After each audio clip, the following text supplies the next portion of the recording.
In this video, let's go through question 3.3.7. Question 3.3.7.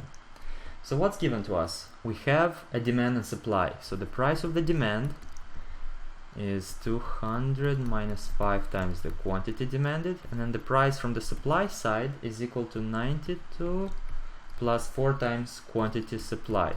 Alright, so we got that. Now, in the first question, in part A, we want to find out the equilibrium price and quantity.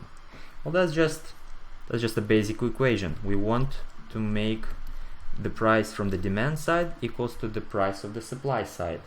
So we would have 200 minus 5 times quantity demanded equals to 92 plus 4 times the quantity supplied. Okay, now we have quantity and the number. So let's keep the numbers on the left side and the quantities on the right side. So we have 200. Let's take 92 to the left side, which will be minus 92, equals to 4 times quantity plus 5 times the quantity demanded, because we will take the minus 5 to the right side, which becomes positive.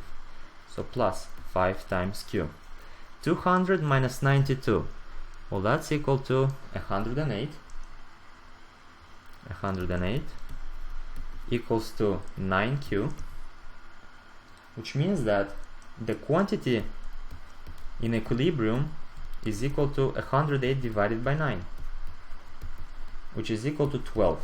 Okay, that's our quantity in equilibrium. What's our equilibrium price? Well, the equilibrium price is a function of the quantity, and it doesn't matter where we're going to substitute our quantity, because we will have the same answer. Let's say that we substitute it over here. Well, the price would be equal to 200 minus 5 times 12.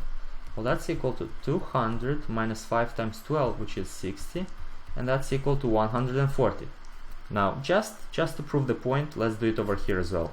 What if we substitute the quantity into this price function? Well, we will have 92 plus 4 times 12, which is equal to 92 plus 48. 4 times 12, 48, yes, and that would be equal to 140 again. So indeed, it does not matter where we substitute the equilibrium quantity, we will get the same equilibrium price. So that's 12 units at the price of 140. Okay, now what happens when we have a tax? That's the next question. We are told that we have a tax of 9 euros, and the producers have to pay the tax. They have to support this tax. Well, the producers, the guys who want to sell us, they have to raise their price because they suffer from the tax and they want to compensate for this suffering. So the price of the supply side goes up by 9, meaning that we have now 92 plus 4Q plus 9. This is the additional tax. And that's equal to 101 plus 4 times quantity.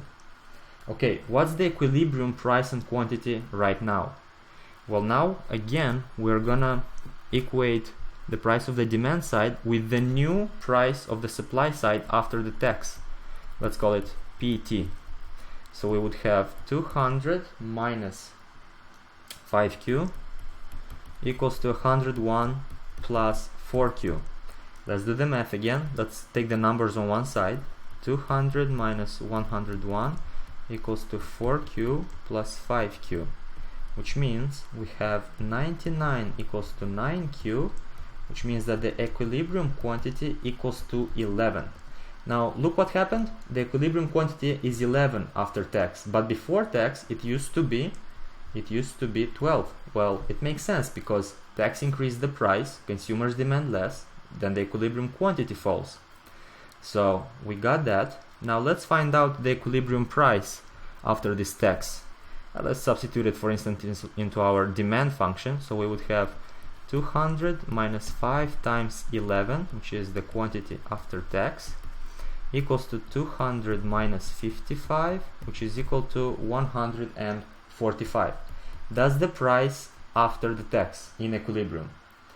And now in the last part of this question, they ask us who supports the tax. How much do the consumers support? How much do the producers support? The best way to have a look at it is on a graph.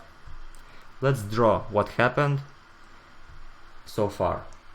So initially, this is our price and quantity. So initially the demand, we had this function 200 minus 5 times Q. So this was our slope. This is our demand, right? Downward sloping. Now the supply had this function 92 plus 4Q. So remember, what is the constant? That's just the intercept. So we'll put it over here. That's 92. And the slope goes up by 4, by coefficient of 4. So that was our supply. That was our supply. The price of the supplier was 92 plus 4Q. Now after tax, remember what happened after tax?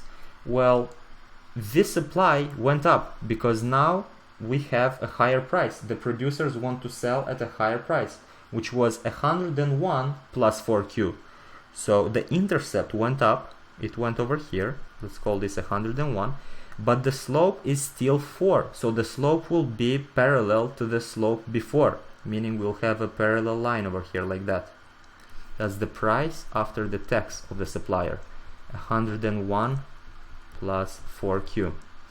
Now, where did we have the first equilibrium? Where do we have the second equilibrium? Well, the first equilibrium was over here. Demand equals supply, just the regular case. We had it over here. We had 12 units at a price of 140. So a price of 140. Now after tax, our quantity decreased. Our quantity decreased at this intersection over here. It decreased to 11, but the price went up. Remember, the price went up to 145. So how much do we suffer? Well, remember, the tax overall was equal to 9 euro, but then consumers pay now 145 after tax. So the change in price for the consumers is just 5 euros. So the change in price for the consumers is 5 euros, because before tax they used to pay 140, and that's 5 euros. So what is 5 euros relative to 9? Well, that's equal to 0.55, or let's say 55%. So the burden, the share of the tax for the consumers is 55%.